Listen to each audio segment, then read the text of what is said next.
And thank you for the shout out, Karine. Thor. I'll never forget Thor.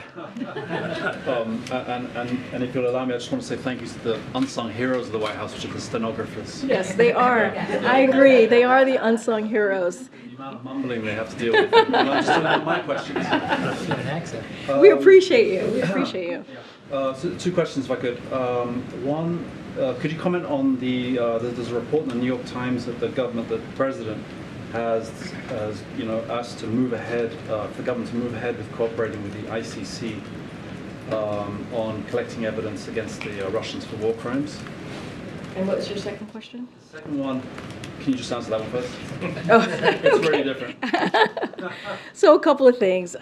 Since the beginning of Russia's assault on Ukraine, the president has been very clear.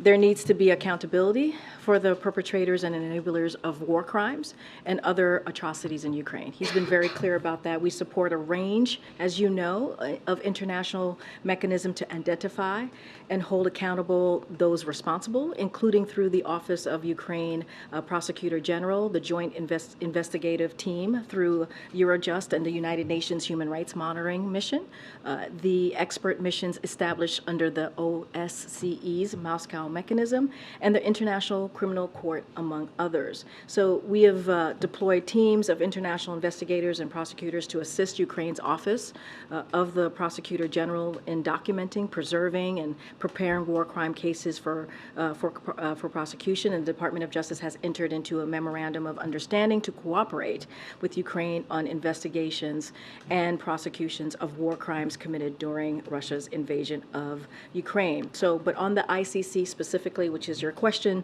we're not just not going to get into specifics of cooperation, which is consistent with the court's practice of treating requests for cooperation in a confidential manner. So we're going to just be very careful and continue with that tradition that has been around for some time. Is there any policy change in that, in the sense that the U.S. isn't part of the ICC, obviously? No, I totally understand. We're just going to not discuss any specifics.